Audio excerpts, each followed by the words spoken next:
Hello guys, luto tayo ng leftover na turkey. Ayan ang legs, oh.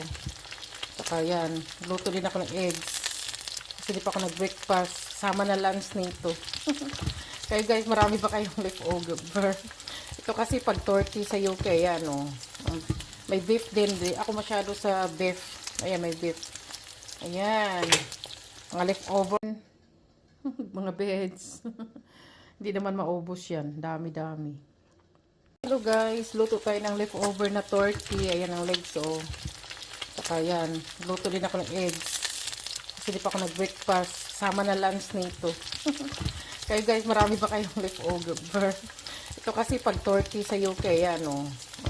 May beef din. Ako masyado sa beef. Ayan, may beef. Ayan. Mga leftover. Mga beds. Hindi naman maubos yan. Dami-dami.